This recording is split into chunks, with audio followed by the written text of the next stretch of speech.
Hallelujah, good morning. एक और बेहतरीन दिन प्रभु ने हमें दिया है और इसके लिए हमें प्रभु को धन्यवाद देना चाहिए। तो आइए छोटी प्रार्थना के साथ आज के मनन की शुरुआत करें। महापवित्र परमेश्वर, प्रभु आपके वचन हमें जीवन देते हैं। शरीर के लिए भोजन जितना आवश्यक है उससे भी कहीं ज्यादा आवश्यक हमारे आत्मिक जीवन के लिए आपके वचन हैं। मनुष्य रोटी ही से नहीं लेकिन परमेश्वर के मुख से निकलने वाले हर वचन से जीवित रहता है। हम इस पर विश्वास करते हैं।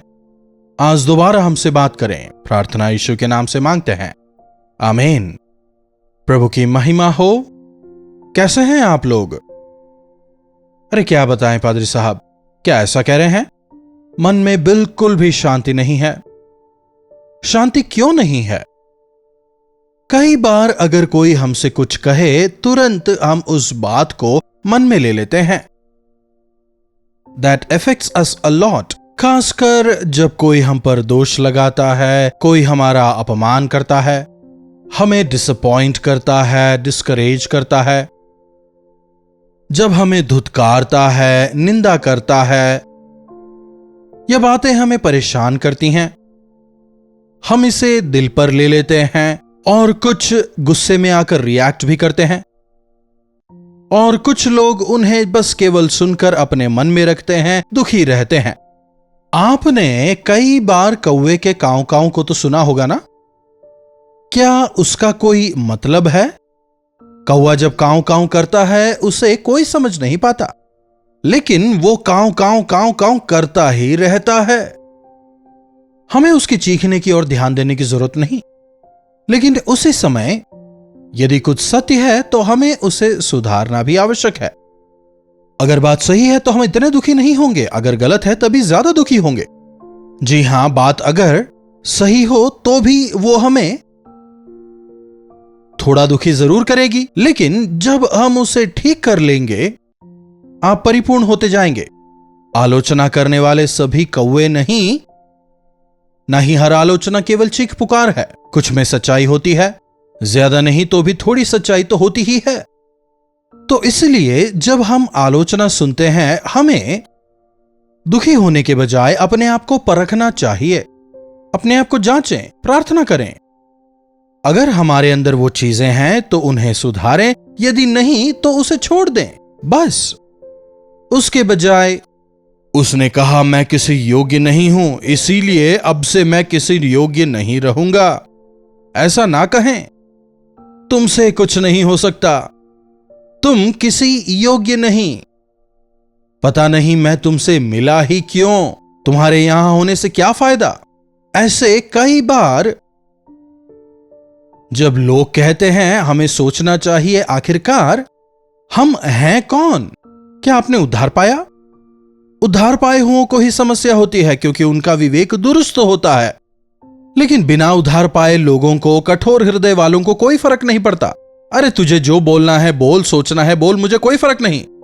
लेकिन उद्धार पाए हुओं का हृदय एकदम सटीक होता है, इसीलिए छोटी बातों में भी वे नहीं चाहते कि वे किसी भी तरह की कोई भी गलतियां करें। ऐसे इस समय में एक बात याद रखें, यस इन लोगों ने इस प्रकार कहा, लेकिन प्रभु के सामने मैं कैसा हूं? प्रभु के सामने मैं कैसा जीवन बिता रहा हूं? मनुष्य मेरे विषय ऐसा सोचते हैं, लेकिन प्रभु के सामने मैं कैसे जी रहा हूं? मनुष्यों के सामने मेरी स्थिति यह है, लेकिन परमेश्वर के सामने मेरी स्थिति क्या है? अगर हम यह समझने पाएं, हमें बहुत बड़ी तसल्ली मिलेगी। कुलुसियों को लिखी गई पत्री के पहले अध्याय की 13वीं आयत से देखिए, उन्होंने ही हमें अंधकार के वश से छुड़ाकर अपने पुत्र के राज्य में प्रवेश करवाया है। अंधकार के बंधनों से, अंधकार के कार्यों से प्रभु ने हमें छुड़ाया और अपने प्रिय पुत्र के राज्य में प्रवेश हमें दिया। तो अब हम कौन हुए? प्रभु के राज्य के वारिस, प्रभु की संतान, प्रभु के द्वारा प्रेम किए गए लोग। प्रभु ने हमसे प्रेम किया, हमें छुड़ाया और हमारे पापों को क्षमा किया। इसलिए संसार हमारे लिए अपनी राय रखेगा, लेकिन परमेश्वर के सामने मैं कैसा जीवन बिता रहा हूं यह जानना ज्यादा आवश्यक है। इसीलिए प्रभु ने हमें वचन दिया है। एक व्यक्ति के उद्धार पाने के साथ ही वो परिपूर्ण नहीं हो जाता। परिपूर्णता को पाने के लिए हमें दिन प्रतिदिन वचन को पढ़ना है, प्रार्थना करना है। आत्मिक तौर पर दृढ़ होते हुए हमें निरंतर प्रभु में आगे बढ़ते चले जाना है। यहां पर एक बेहतरीन प्रार्थना को हम देख सकते हैं। पौलुस प्रभु की संतानों के लिए एक प्रार्थना कर रहा है। 9वीं आयत से देखिए, इसलिए जिस दिन से हमने यह सुना हम भी तुम्हारे लिए प्रार्थना करने और विनती करने से नहीं चूकते कि तुम्हें सारे आत्मिक ज्ञान, क्या कह रहा है, सारा आत्मिक ज्ञान, आधा अधूरा ज्ञान नहीं, सारे आत्मिक ज्ञान और समझ सहित परमेश्वर की इच्छा की, क्या कह रहा है, आत्मिक ज्ञान और समझ। समझ जो है वो दूरदर्शी होता है, परिस्थितियों को समझ सकता है। अगर देखकर सीखना ज्ञान है तो क्या हो रहा है, क्या होने वाला है, यह जानना समझ है। तुम सारे आत्मिक ज्ञान और समझ सहित परमेश्वर की इच्छा में परिपूर्ण हो जाओ। परमेश्वर की इच्छा को पूरी तरह जानने का प्रयास नहीं करते। थोड़ा सा ज्ञान आते ही मैं जान गया हूं कहते हैं। कई लोग कहते हैं प्रभु ने मुझे सेवकाई के लिए बुलाया है। मैं पूछता हूं, कब बुलाया, कहां बुलाया, क्यों बुलाया, किस सेवकाई के लिए बुला रहे हैं, कब आने कह रहे हैं? प्रभु स्पष्टता से बात करते हैं। सेवकाई के लिए आ रहा हूं कहने के साथ ही सेवकाई शुरू नहीं हो जाती। डॉक्टर बनना चाहता हूं कहने के साथ ही क्या बन जाते हैं? पहले MBBS करना है, हाउस सर्जन करना है, तभी डॉक्टर बनेंगे। वैसे ही अगर कोई सेवकाई में आना चाहे, 5 साल बाद मैं पूरी तरह सेवकाई में रहना चाहता हूं, अगर आप में यह इच्छा है, आज ही आपको सेवकाई के लिए समर्पित करना है, सीखना शुरू करना है, आपको मेहनत करनी है, अपने आप को नम्र करना है, दीन करना है, प्रार्थना करना है, तैयार होना है। प्रभु की इच्छा को पूरी तरह जानिए। विवाह के विषय में कई लोग कहते हैं प्रभु की इच्छा है कहकर विवाह कर लेते हैं, लेकिन पूरी तरह नहीं जानते। हां, अगर ऐसा होगा तो मैं मान लूंगा कि यह प्रभु की इच्छा है, अगर यह चिन्ह मिला तो प्रभु की इच्छा है। उसके आगे कदम नहीं लेते। प्रभु के सामने इंतजार कर आपको प्रभु से वायदा लेना चाहिए था। आपसे विवाह करने वाले व्यक्ति ने क्या प्रभु की इच्छा जानी है, आपको उनसे भी पूछना है। साथ ही साथ में आपके जो बुजुर्ग हैं, पास्टर्स होने दीजिए या घर के बुजुर्ग होने दीजिए, उनसे सलाह लें और उसके बाद ही आगे बढ़ें। जल्दबाजी ना करें। विवाह के विषय में प्रभु की इच्छा काफी प्रमुख है, ताकि तुम्हारा चाल चलन प्रभु की योग्य हो और तुम्हें हर प्रकार के भले कामों का फल लगे। विश्वासियों में भले काम करने की इच्छा होनी चाहिए, उनमें भले कामों के फल लगने चाहिए।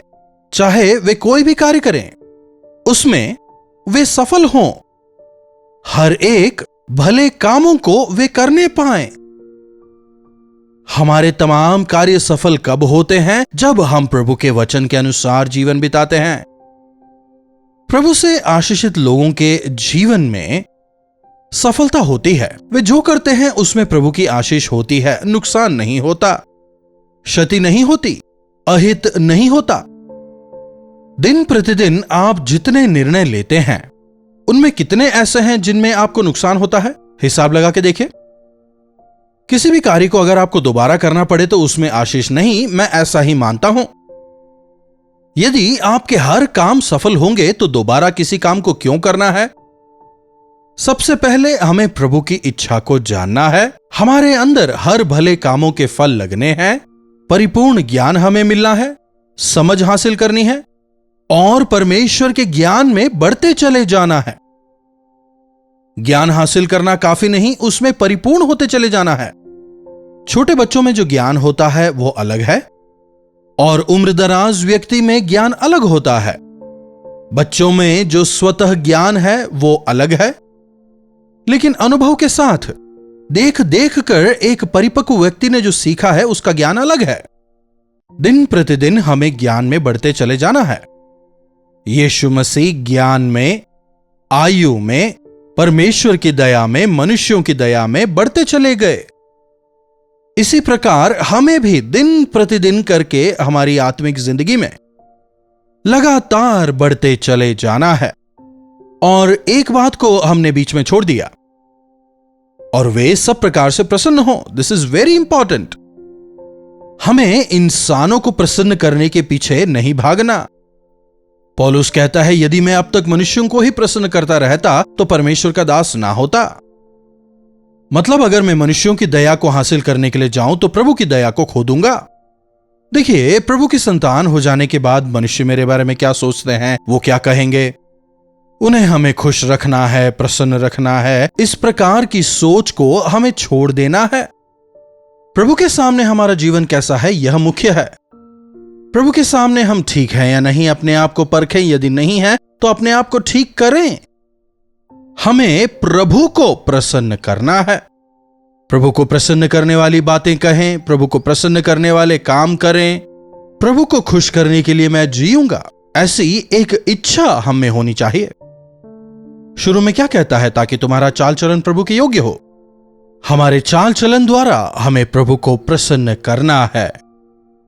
यह दैनिक मनन का कार्यक्रम है और हमारे समय की पाबंदी की वजह से हम एक एक वाक्य पर ज्यादा समय नहीं बिता पाएंगे, लेकिन आप दिन भर इस वचन पर मनन करें ताकि तुम्हारा चाल चलन प्रभु के योग्य हो और वे सब प्रकार से प्रसन्न हो और तुम में हर प्रकार के भले कामों का फल लगे और परमेश्वर की पहचान में बढ़ते जाओ और उनकी महिमा की शक्ति के अनुसार सब प्रकार की सामर्थ से बलवंत होते जाओ, यहां तक कि आनंद के साथ हर प्रकार से धीरज और सहनशीलता दिखा सको। समझ रहे हैं कितने बिंदुओं को रखकर एक विश्वासी के लिए पौलुस यहां प्रार्थना कर रहा है। देखिए, जब आप प्रार्थना करते हैं, आपकी प्रार्थना में देखिए कितनी चीजें हो सकती हैं। हमेशा देखिए, घर के लिए, गाड़ी के लिए, पैसों के लिए, इन्हीं चीजों को आप मांगते रहते हैं।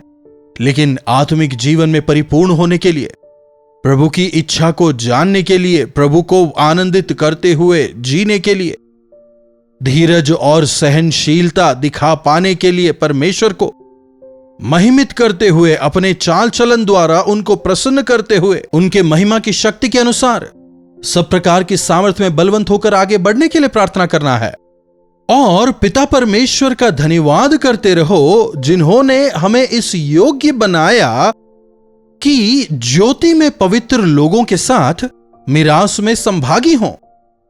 जिस परमेश्वर ने हमें इस योग्य बनाया कि हम पवित्र लोगों के साथ मिरास में संभागी हों, उनका धन्यवाद करते हुए, स्तुति करते हुए हमें जीना है। स्वर्ग के राज्य में हमें जिस प्रकार से जीना है उसके लिए हमें यहां अपने आप को तैयार करना है। पवित्र आत्मा में भरकर, उनकी इच्छा को करते हुए, उनके ज्ञान से भरकर, उनकी समझ से भरकर, पवित्र होकर, धीरज के साथ सहनशील होकर, प्रभु को महिमित करते हुए इस संसार में जीने की इच्छा प्रभु हमसे रखते हैं। जब हम आत्मिक तौर पर बढ़ते चले जाते हैं, जिन बिंदुओं का वर्णन पौलुस यहां कर रहा है, अपने आप को परख कर देखें कि क्या आप उन बिंदुओं पर खरे उतरते हैं। क्या आप प्रभु के ज्ञान और समझ में बढ़ते चले जा रहे हैं? क्या आपका चाल चलन प्रभु के योग्य है? परख कर देखें और प्रभु को महिमित करने वाला जीवन जिएं। प्रार्थना। महापवित्र पिता परमेश्वर, प्रभु आज के वचनों के लिए एक बार फिर से आपका धन्यवाद। चाहे इंसान प्रशंसा करें या आलोचना करें, प्रभु यदि हम आपकी प्रशंसा ना पा सकें, यदि हमारे जीवनों द्वारा यदि आपको हम प्रसन्न ना करें तो सब कुछ व्यर्थ है। प्रभु, इस आवाज को सुनने वाले एक एक आपकी संतान पर आपका अनुग्रह हो जाने पाए। होने दें कि वे आपके ज्ञान को, आपकी समझ को प्राप्त कर इस संसार में आपके योग्य चाल चलने वाले वे हो जाएं। अपने चाल चलन द्वारा, अपने व्यवहार द्वारा, अपने बातचीत द्वारा, अपने संबंधों द्वारा प्रभु वे आपको प्रसन्न करने वाले, आपको महिमित करने वाला जीवन हम में से हर एक का हो जाए। प्रार्थना यीशु के नाम से मांगते हैं, आमीन। अब हमारे पिता परमेश्वर का प्रेम, प्रभु यीशु मसीह का अनुग्रह, पवित्र आत्मा की संगति और सहभागिता हमें से हर एक के साथ आज, कल और सर्वदा बनी रहे, आमीन। प्रभु परमेश्वर की महिमा हो। अपने प्रार्थना विषयों को आप हमें 9884907779 पर व्हाट्सएप, वॉइस मैसेज या टेक्स्ट के द्वारा भेज सकते हैं। हमें आप लोगों से सुनकर, आपके बारे में जानकर, आपके साथ मिलकर आपके छुटकारे के लिए प्रार्थना करने में काफी प्रसन्नता होगी। आप भी लगातार प्रार्थना करते रहें, प्रभु अवश्य चमत्कार करेंगे। चैनल को सब्सक्राइब करें, लाइक करें, जरूरतमंदों के साथ शेयर करना भी ना भूलें। इन्हीं वचनों के साथ आज मैं आपसे विदा लेना चाहूंगा। प्रभु आप सबों को आशीष दें। कल्वरी दर्शन, ये है प्रेम के दर्शन, यीशु प्रेम के दर्शन।